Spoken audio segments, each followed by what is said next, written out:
Hoje vamos falar sobre um dos casos mais tristes, dolorosos e marcantes da história recente do Brasil, o caso da pequena Isabelle Nardoni. Esse crime abalou o país inteiro, gerou enorme comoção e ainda hoje é lembrado como um exemplo trágico das falhas humanas e das consequências irreparáveis da violência doméstica. Nesse vídeo, vamos relembrar em detalhes o que aconteceu naquela fatídica noite que mudou tantas vidas para sempre. Vamos entender quem foram os envolvidos, como as investigações foram conduzidas, qual o desfecho no tribunal e, principalmente, vamos fazer uma análise. Como teria sido a condenação dos culpados se esse crime tivesse ocorrido nos Estados Unidos? Como a justiça americana teria tratado esse caso tão grave? Então, já aproveitando, deixe o seu like, se inscreva no canal e ative o sininho para receber todas as notificações. Agora, sem mais demora, vamos para o vídeo.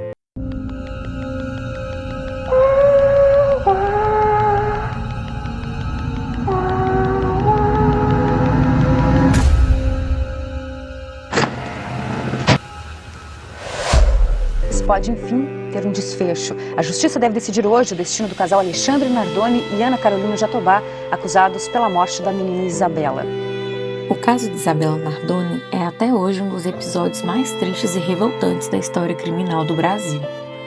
Tudo aconteceu no dia 29 de março de 2008, um sábado que parecia comum para muitas famílias. Isabela, uma menina de apenas 5 anos de idade, perdeu a vida de uma forma brutal ao ser jogada do 6º andar do edifício London, na zona norte de São Paulo. O imóvel pertencia ao seu pai, Alexandre Nardoni, e à madrasta, Ana Carolina Jatobá. Naquela noite, Alexandre e Ana acionaram a polícia, alegando que o apartamento havia sido invadido por criminosos e que, durante essa suposta invasão, Isabela teria sido morta. A história, no entanto, rapidamente começou a apresentar inconsistências. As investigações policiais, aliadas ao trabalho detalhado da perícia, revelaram um cenário muito diferente do que o casal tentou descrever.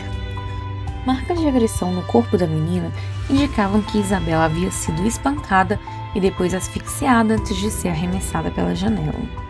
Rastros de sangue, impressões digitais e a ausência de sinais de arrombamento no apartamento reforçaram a tese de que o crime havia sido cometido por alguém de dentro da residência, e não por um invasor. O caso ganhou repercussão nacional e foi amplamente noticiado pela mídia, gerando uma comoção social imensa.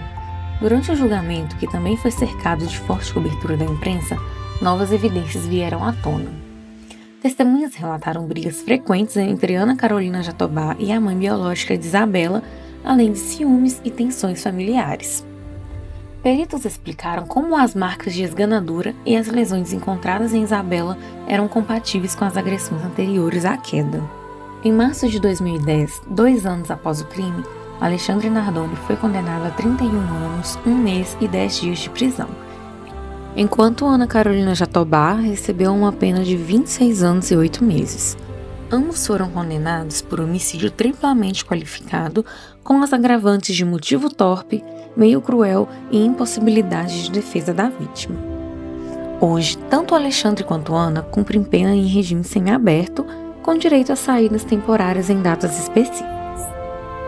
O caso de Isabela é lembrado como um marco para debates sobre violência contra crianças no Brasil, resultando inclusive em mudanças na legislação para proteger ainda mais os menores de idade. A mãe de Isabela, Ana Carolina Oliveira, presta depoimento e pede justiça. A polícia pede a prisão temporária do pai e da madrasta da menina. A justiça aceita.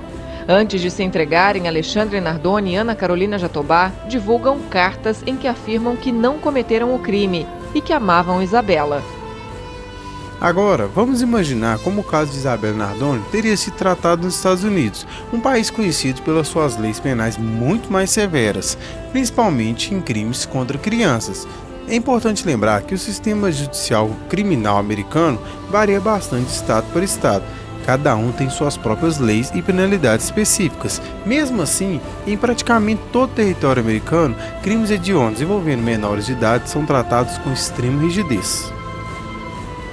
Se o crime tivesse ocorrido, por exemplo, em estados como Texas ou Flórida, que são estados que ainda aplicam a pena de morte para crimes especialmente cruéis, as consequências para Alexandre Nardoni e Ana Carolina Jatobá seriam extremamente duras. Alexandre Nardoni, como pai biológico de Isabela e principal ator do crime, provavelmente seria acusado de homicídio qualificado, com agravantes como premeditação, extrema crueldade e violação da confiança familiar. Elementos que nos Estados Unidos podem ser usados para justificar sentenças de pena de morte ou, no mínimo, prisão perpétua sem possibilidade de liberdade condicional. Já Ana Carolina Jatobá, mesmo sendo considerada uma cúmplice, enfrentaria quase o mesmo rigor. Nos Estados Unidos, o sistema entende que a cumplicidade ativa num crime tão grave, especialmente envolvendo crianças, é punível também de pena de morte ou prisão perpétua. A lógica é que, ao participar diretamente ou permitir que o crime ocorresse, ela se torna tão culpada quanto o autor principal. Agora, se o crime tivesse ocorrido em estados que não adotam a pena de morte, como Nova York, Illinois ou Califórnia, o cenário ainda assim seria extremamente severo. Nesses estados, crimes como o assassinato de uma criança, agravados por premeditação, violência e abuso da autoridade parental, resultam quase sempre em prisão perpétua, sem qualquer possibilidade de liberdade condicional. Isso significa que, uma vez condenados, Alexandre e Ana passariam o resto da vida atrás das grades, sem a chance de reduzir suas penas para conseguir uma saída temporária. Diferentemente do sistema brasileiro, onde existe progressão de regime, como o semiaberto e a possibilidade de saídas temporárias, no sistema americano, especialmente para crimes graves, a punição é muito mais inflexível. O conceito de segunda chance para criminosos de alta periculosidade é quase inexistente, casos de homicídio qualificado contra crianças. Além disso, a sociedade americana trata crimes contra menores com um repúdio ainda mais forte do que outros tipos de crimes, o que influencia muito na atuação dos jurados e dos juízes na hora de determinar as penas. Em casos assim, o julgamento costuma ser rápido, mas com sentenças extremamente pesadas. Em resumo, se o crime de Isabela Nardoni tivesse ocorrido nos Estados Unidos, Alexandre e Ana provavelmente nunca mais veriam a liberdade, seja pela pena de morte em estados como Texas e Flórida, ou seja pela prisão perpétua sem direito a condicional em estados como Nova York. Eles seriam mantidos afastados do convívio social para sempre.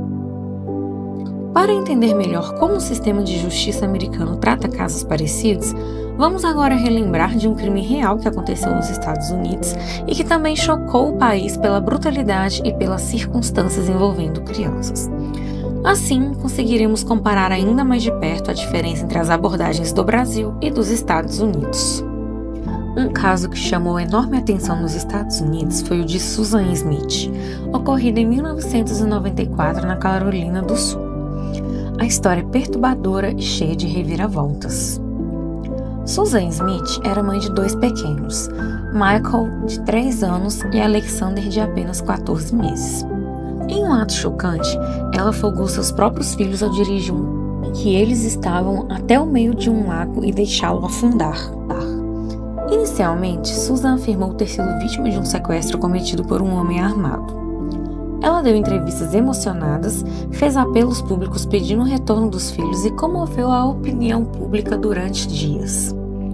No entanto, as investigações, com o avanço da perícia e inconsistências em seu relato, mostram outra realidade.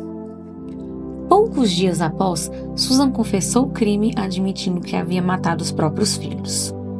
A motivação, segundo o apurado, teria sido o fim do relacionamento amoroso, pois seu parceiro não queria filhos e isso teria pesado em sua decisão. A repercussão foi massiva. O caso gerou revolta nacional e uma grande discussão sobre saúde mental, maternidade, desespero emocional e crimes cometidos contra crianças. Apesar da gravidade do crime, Susan Smith não recebeu pena de morte. Em 1995, ela foi condenada à prisão perpétua com a possibilidade de solicitar liberdade condicional após 30 anos de cumprimento de pena. Isso significa que, em teoria, ela poderá pleitear sua liberdade em 2024, mas a decisão final ainda dependerá do parecer da Justiça sobre seu comportamento e sua reabilitação. Esse caso mostra que, mesmo em um sistema severo como o dos Estados Unidos, existem brechas para que os fatores como o estado psicológico, histórico de vida e possibilidades de reabilitação sejam considerados na aplicação da pena. Ou seja, nem sempre o rigor é absoluto.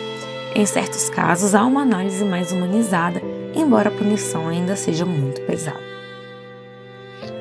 Vendo o caso como o de Suzy Smith, conseguimos refletir de como diferentes países lidam com crimes tão trágicos e complexos.